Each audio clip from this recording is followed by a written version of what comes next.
Croeso ar ysgol ddigidol. Yn y fideo yma, ni'n mynd i fod yn edrych ar fel mae creu baneri personol ar gyfer dosbarthiadau Google Classroom.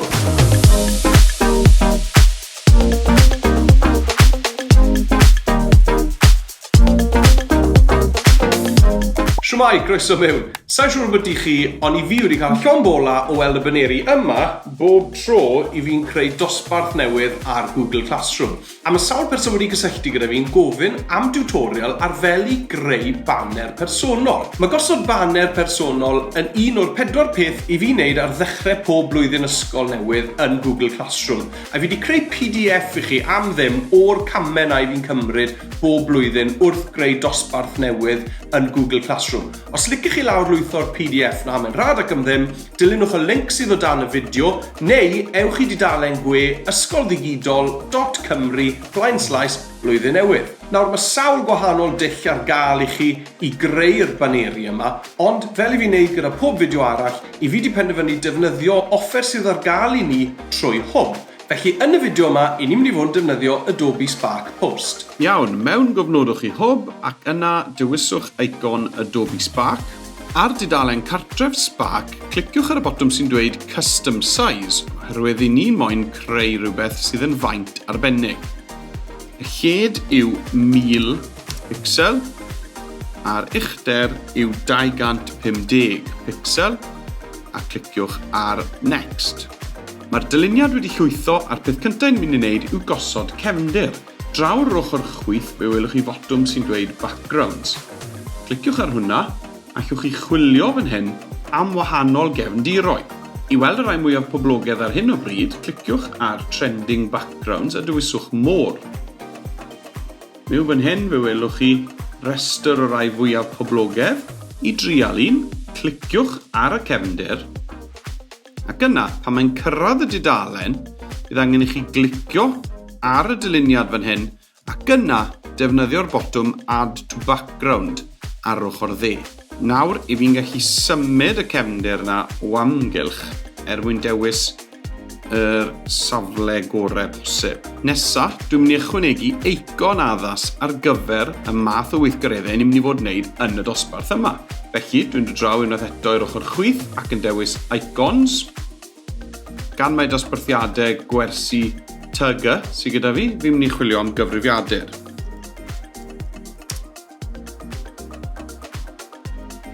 Dwi'n sgrolio i lawr ac yn dewis y ddelwedd mwyaf addas yn ychwanegu fe i'r dyluniad. Nawr, mewn fan hyn, allai symud y ddelwedd o amgylch y dudalen, newid lliw yr eicon ar ochr dde fan hyn. Dyna ni. Nawr, fi'n mynd i ychwanegu llun ohono i draw reit ar ochr dde fan hyn.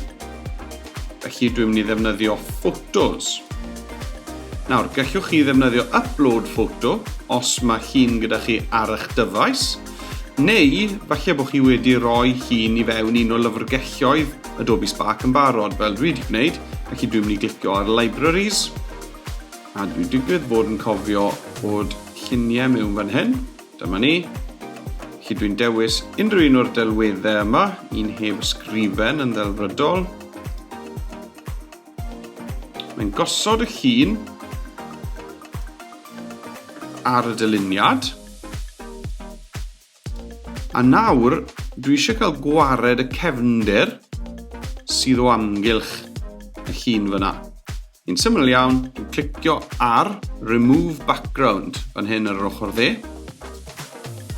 A fe welwch chi bod Adobe Spark yn gwneud jobyn ardderchog o hwn fel arfer.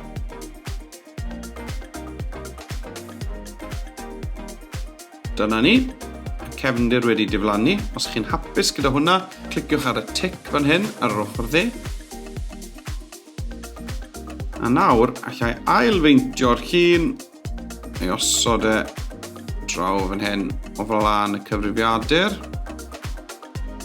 Nawr, dwi eisiau ymyl bach wedi pylu o amgylch yng ngwyneb i fyna. Felly be dwi'n mynd i wneud yw tymed bach o hack fan hyn.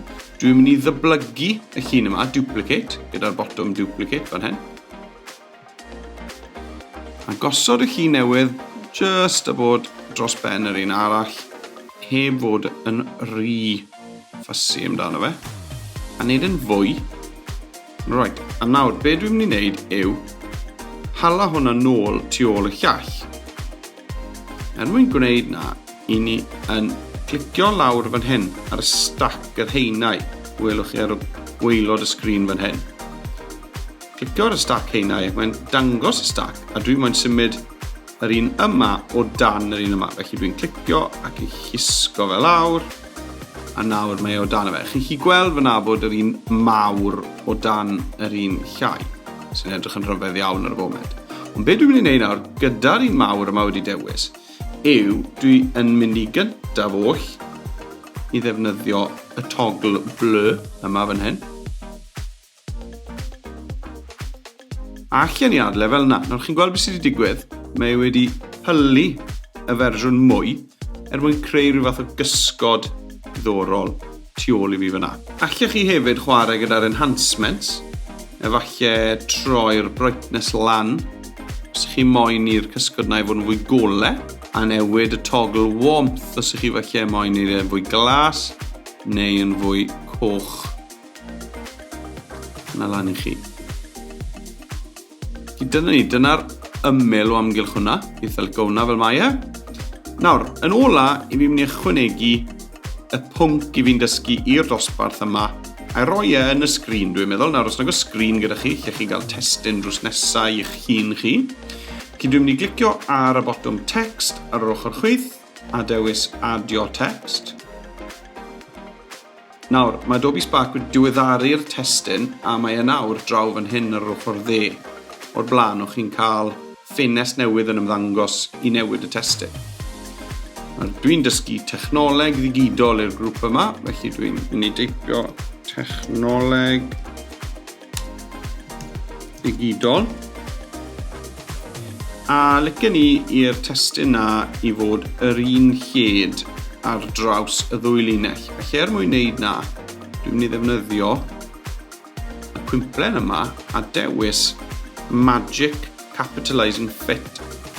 A fel welwch chi nawr, beth mae wedi wneud yw mae'r gair ddigidol yn llenwi lled y bocs yr un faint ar gair technoleg.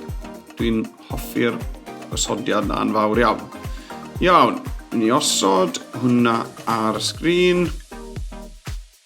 Eisiau newid lliw y testyn yna. Dwi'n wrth eto yn dod i'r ochr dde, dewis lliw gwahanol, gai am yr un porffor ar eicon. Nesa, yn y bwlch uwchben y teitl, dwi'n mynd i roi logo yr ysgol, neu logo yr ysgol ddigidol. Dyma logo ysgol maes y Gwendraeth. Dwi'n mynd i glicio ar hwnna. Nawr, mae'r logos yma yn ymddangos fan hyn, oherwydd fy mod i wedi creu brand. A mae'r brand yn rhywbeth i chi'n gosod ar dudalen cartref Adobe Spark.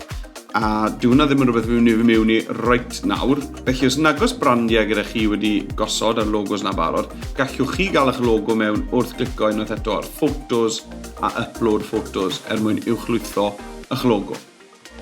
Felly dyna ni'r logo wedi cyrraedd. Nawr, ni chi gweld problem yn syth. Mae melyn yr logo yn mynd ar goll gyda melyn y cefndir. Felly beth sy'n eisiau fi wneud roi sgwarin lliw gwahanol felly tu ôl y sgrin fan hyn. Nawr, does dim siapau mewn gyda ni yn Adobe Spark, bod hwnna'n edrych fel ni yn design assets. Dych chi ddim wir yn gallu cael siapau o'r design assets na o gwbl. Felly, os ych chi moyn just y trial, beth rwyddai wneud yw i ddod i'r icons, fel wnaethon ni gael yr cyfrifiadur, a teipo mewn fan hyn, rectangle, dewis petrial, a nawr allai ailfeintio hwn ty fel i fi moyn. Felly rwy'n mynd i osod e ar y sgrin fan hyn. Neu'n siŵr bod fi'n cwarto y sgrin. A nawr unwaith to fan hyn ar yr ochr dde. Mae da ni'n stack o heine. Dwi'n clicio ar y stack heine a fi moyn llusgo hwn o dan y cyfrifiadur. Felly dwi'n clicio llusgo'r petrial na o dan y cyfrifiadur. Dyna ni. A dwi'n mynd i newid lliw hwnna nawr. Felly, allan ni fynd am rhywbeth syml iawn fel gwyn. Mae hwnna'n edrych yn neis iawn. Gallwch chi ddefnyddio wrth gwrs yr palet lliwiau yma fan hyn, a hefyd y lliwiau sy'n cael eu cynnig i chi yn y palet lliwiau, neu wrth glicio ar môr, fe gewch chi wedyn cynllun lliwiau. Mae lot o wahanol lliwiau fyna i ddewis wrthyn nhw. Fel hyn. Ond dwi'n meddwl mae gwyn oedd yr un gorau fyna. Iawn, dyna ni. Nawr, os ych chi'n pyslan pam bod ochr chwith y dyluniad mor wag, wel fan hyn yn Google Classroom bydd yr ysgrifen yn cael ei osod gyda enw'r dosbarth ac yn y blaen. Felly, does dim pwynt i ni roi unrhyw beth draw ar ochr chwith yr dyluniad. Os ych chi'n moyn bod yn saff, bydden ni'n cadw tua hanner chwith y dyluniad yn wag. Iawn, fi'n barod nawr i ddefnyddio'r dyluniad yma yn Google Classroom. Deis, fi newydd sylweddoli bod ymyl y petrial na yn pipo ar ochr sgrin. Right, nawr te, ni'n barod i lawr lwytho hwn i ddefnyddio fe yn Google Classroom. Felly, ar y top, ar ochr dde, clicio ar Download, PNG yn iawn, a clicio ar Start Download. Nawr, fi'n cadw nghofio wneud hwn, felly cyn clicio Start Download, ar hyn o bryd, enw'r prosiect yma yw My Post. Felly dwi'n mynd i alw fe yn Banner Google Classroom. A nawr i fi mynd i clicio Start Download. Dyna ni, mae hwnna wedi lawr lwytho fan hyn ar waelod ffenest Chrome. Felly draw ni nawr te i Google Classroom. A dyma un o'r grwpiau technoleg ddigidol sydd â fi a fi mynd i newid y banner yma nawr i'r un newydd. Felly mewn yn y dosbarth, dwi'n clicio ar Upload Photo ac yn gallu llusgo y dyluniad yma o'r gwaelod i'r ffenest yma. Dyluniad yn uwchlwytho. Nawr am ryw reswm, mae Google Classroom wastad yn gwneud hwn i ni'n moyn y dyluniad cyfan. Felly, dwi'n neud siŵr bod y dolenni yma yn llenwi'r sgrin. Dyna ni. Ac yna yn clicio ar y bottom glas Select Class Theme. A dyna ni, mae'r banner wedi cael ei ddiweddaru, a fel ych chi'n gallu gweld, mae'r testyn ar yr ochr chwith fyna, a does dim byd tu ôl iddo fe allan o'r ffordd. A dyna ni, mae mor syml yna i chi greu banner personol ar gyfer eich dosbarth Google Classroom chi. Nawr wrth gwrs, allech chi ddefnyddio llun y dosbarth yn hytrach na llun eich hunan, neu allech chi ddefnyddio bitmojis i chi wedi creu, neu avatar o'ch hunan i chi wedi creu o'r le arall, neu just logo'r ysgol. Mae lan i chi byddwch yn greadigol a creuwch rhywbeth yn hytrach na rai na ni'n cael yn automatic bob blwyddyn. Cofiwch lawr lwytho'r PDF os licech chi weld y 4 cam i fi'n dilyn ar ddechrau pob blwyddyn ysgol pan i fi'n creu dosbarthiadau newydd yn Google Classroom. Am y tro, joiwch botsian gyda'r Baneri yma a welai chi yn y fideo nesaf. Hwyl!